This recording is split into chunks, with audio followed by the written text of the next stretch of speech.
बसंत उत्सव चल रहा है, बसंत का महीना चल रहा है। बसंत पंचमी से शुरू हुआ। बसंत पंचमी का एक अतिरिक्त शिवरात्रि महोत्सव हमने मनाया, उसका चरम अभी हमने होली के रूप में मनाया। और बासंती नवरात्रि, जिसको चैत्र नवरात्रि कहते हैं, जब भगवान राम का जन्म होगा रामनवमी के दिन, उस दिन बसंत उत्सव अपने आप में पूर्ण होगा। बासंत का मतलब सिर्फ नृत्य संगीत नहीं है, त्याग और बलिदान है। त्याग का प्रतीक है, तपस्या का प्रतीक है, तितिक्षा का प्रतीक है, बलिदान का प्रतीक है, दान का प्रतीक है, सेवा का प्रतीक है। ये बासंती रंग, ये केसरिया रंग बहुत ही महत्वपूर्ण है। युग की यही पुकार, आज युग यही मांग रहा है, समय की मांग है ये कि हम अपनी दिशा बदलें और लगन से आगे बढ़ें, अपने पुरुषार्थ को जाने, अपने पौरुष को जाने, अनीति से लोहा लें और आगे बढ़ें। लेकिन ये बातें अच्छी हैं, पुरुषार्थ करें, पुरुषार्थ होना चाहिए। पुरुषार्थ से ही अपने प्रारब्ध को, अपने संस्कार को काट सकते हैं। लेकिन संस्कार और प्रारब्ध जब हमारे जीवन में आता है तो वो एक तूफान की तरह आता है। संस्कार का वेग, प्रारब्ध का वेग सब कुछ उलट पुलट कर देता है। संस्कार साधारण घटना नहीं होती है। संस्कार मतलब संबंध, और प्रारब्ध का मतलब होता है भोग। जब भावनाएं किसी से जुड़ती है ना, तो लंबे समय बाद वह संस्कार बन जाता है। संस्कार है प्रगाढ़ राग और प्रगाढ़ द्वेष। राग भी है तो वो संस्कार है, किसी से हम दुश्मनी करते हैं, द्वेष करते हैं, वो भी एक संस्कार ही बन जाता है। इन दोनों से जो अभिनिवेश बनता है, यानी कि उसमें जो जड़ता है, स्थिरता है, हमको वहीं अटका देती है, इसे बदला लेना है, इसको छोड़ना नहीं है। एक भय भी होता है, पता नहीं क्या होगा, ये अभिनिवेश हमको अटका देती है। इसको इस तरह से समझे, जिस तरह हम छत का निर्माण करते हैं तो बिना छड़ दिए, सरिया दिए छत में स्थिरता नहीं आ सकती, छत स्थिर नहीं रह सकता। उसी तरह संस्कार आपके कर्म को स्थिरता देता है, अटका देता है, उसको प्रारब्ध में परिवर्तित कर देता है। जैसे भगवान राम का संस्कार जगा तो उन्हें वनवास पहुंचा दिया। हालांकि वो तो लीला कर रहे थे, रामलीला थी, लेकिन जो प्रॉपर क्रम समझेंगे ना तो आएगी बात समझ में। भगवान राम के संस्कार का अर्थ था, उनके संस्कार का कुछ अर्थ था, निहितार्थ था। भगवान ने जो वरदान दिया मनु और शत्रुपा को, क्या दिया? वो संस्कार था। मनु और शत्रुपा जब तपस्या कर रहे थे, अगणित बार इंद्र आए, अगणित बार ब्रह्मा आए, विष्णु आए, शिव आए वरदान देने के लिए, लेकिन मनु शत्रुपा ने आंखें नहीं खोली, सिर्फ प्रणाम किया और आंखें बंद कर ली। और जब स्वयं सच्चिदानंद परमात्मा जब उनके सामने प्रकट हुए, तब दोनों ने वरदान मांगा। मनु ने क्या मांगा जानते हैं? मनु ने तो वरदान मांगा कि आप हमारे यहाँ पुत्र बनकर आए। लेकिन शत्रुपा ने जो वरदान मांगा कि भगवान जो आपके भक्तों की जीवन शैली है वैसे हम रहे, यानी हमारा विवेक चंचल ना हो, मतलब अंदर से भी वही रहे और बाहर से भी वही रहे, बस इतनी कृपा कर दे।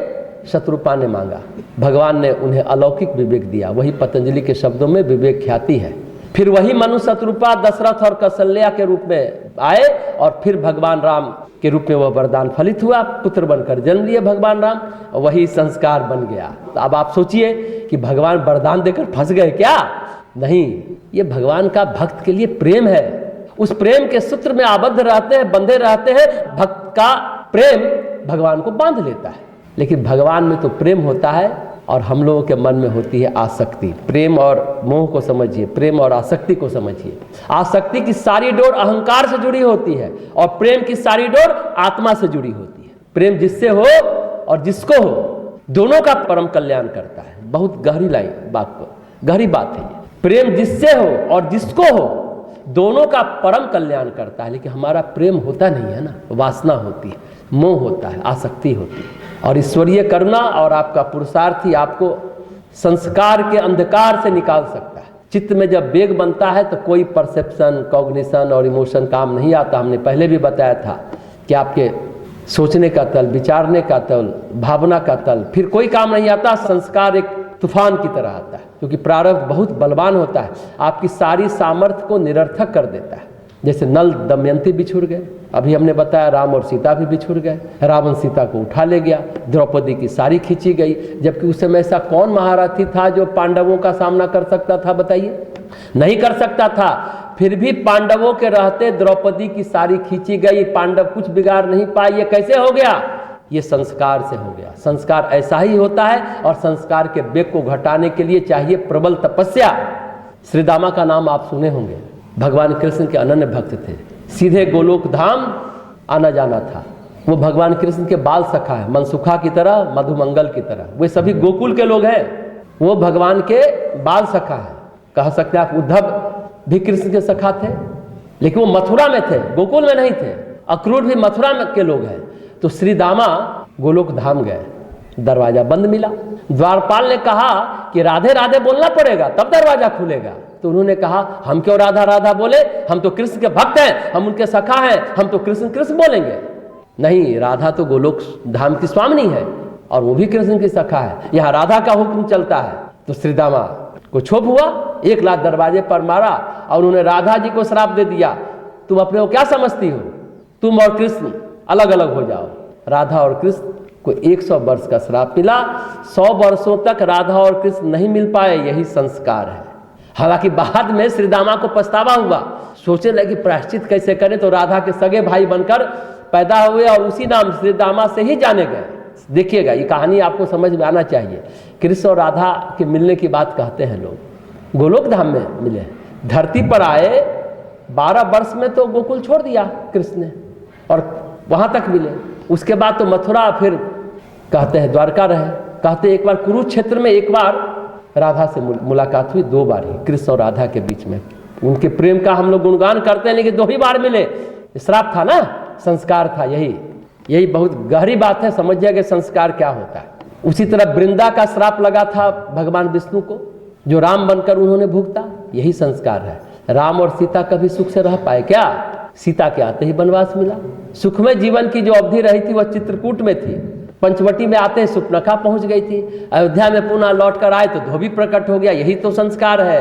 प्रारब्ध के अनुसार जीना तो पशुवत जीवन जीना हुआ, ये भी ध्यान दीजिए। प्रारब्ध के अनुसार जीना तो पशुवत जीना हुआ, पशुवत जीवन हो गया।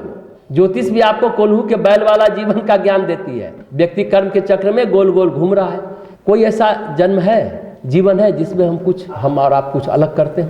कोई ऐसा जीवन है जिसमें हम आप कुछ अलग करते हो? 2 मित्र आपस में बात कर रहे थे, मुझे तो 3 जन्म का हाल पता है। पिछला जन्म अच्छा नहीं था, इसलिए इस जीवन में कुछ अच्छा नहीं हुआ, और इस जीवन में कुछ अच्छा नहीं कर पा रहे हैं तो अगला जीवन भी खराब ही रहेगा। 3 जन्म हो गया ना। मतलब क्या हुआ? यानी हम पिछला भुगत रहे हैं और हमेशा अगला जन्म क्या होता है? पिछला भुगतने के लिए होता है। तो महत्वपूर्ण प्रश्न है कि कब से भुगत रहे हैं? सच यह है कि युग बदल गए, हम नहीं बदले।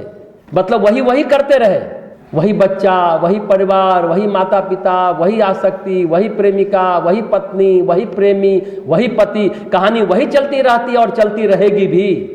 हम आप तो कोल्हू के बैल बने हुए हैं। कोल्हू के चक्र कितने हैं वो बड़ा स्पष्ट बताती है। कौन? ज्योतिष कोल्हू का बैल नहीं बनाती है, वो तो हम आप ऑलरेडी बने हुए हैं। ज्योतिष ज्ञान की सार्थकता इतनी ही है कि आपको कर्म का लेखा जोखा बता देती है, कौन चीज चाकू से कटेगी और कौन चीज तलवार से कटेगी। हाँ, ज्योतिष ज्ञान से आपको रास्ता पता चल सकता है, लेकिन अध्यात्म आपको इस कर्म जाल से मुक्त करता है। सामान्य मनुष्य के लिए दान, व्रत, तप है, अनुष्ठान है, लेकिन अध्यात्म आपको इस कर्म जाल से मुक्त करता है। और इस दान, व्रत, तप से क्या होगा? सामान्य प्रारब्ध छीन हो जाता है, आपका जीवन अच्छा हो जाता है। लेकिन जब विशिष्ट और घनिष्ठ प्रारब्ध होता है, वह घनघोर तप की तीव्रता से कम होता है। इसलिए महर्षि पतंजलि का जो क्रिया योग है, तप, स्वाध्याय और ईश्वर प्रणिधान, यह है संस्कार को टक्कर देने वाली चीज। तप, स्वाध्याय, ईश्वर प्रणिधान। और पतंजलि के योग सूत्र में एक है विभूतिपाद। विभूतिपाद क्या है? उपलब्धि पाद है। पतंजलि झलक दिखाते हैं और कहते हैं कि इस उपलब्धि में फंसना नहीं, लेकिन इंसान तो फंस ही जाता है। और ईश्वर प्रणिधान हो गया तो समझो भगवत कृपा हो गई, भक्ति हो गई। भगवत कृपा के सामने फिर कुछ ठहरता ही नहीं है, सब कुछ ढह जाता है। जो सुखद संयोग जुटे जीवन में, यही भगवत कृपा है। अगर आपके जीवन में कुछ अच्छा घटित हो रहा है तो मान के चलिए कि भगवत कृपा है। लेकिन जब हम कर्म करते हैं और फिर सुखद संयोग जुटते हैं और सुखद परिणाम आते हैं तो हम समझते हैं कि हमने किया।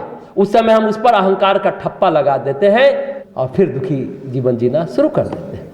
लेकिन हमारा मानना है कि हमारे जीवन में जो सुखद संयोग आया वो हमारा पूर्वकृत पुण्य और ईश्वर की कृपा दोनों शामिल है। भगवत कृपा ही संयोग का निर्माण करती है। कर्तापन का भाव ही तो अभिमान है, और ये अभिमान जाएगा स्वाध्याय करने से। अपना अध्ययन कीजिए तो अहंकार जाएगा, अभिमान जाएगा।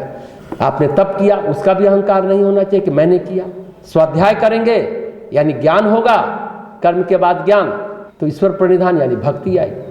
कर्म, ज्ञान और भक्ति में बहुत अंतर नहीं है। जब ज्ञान हो जाए कि मैं कुछ भी नहीं, तो आप समर्पण होगा, सरेंडर करेंगे, ईश्वर प्रणिधान होगा, झुकेंगे आप, वही भक्ति हो गई।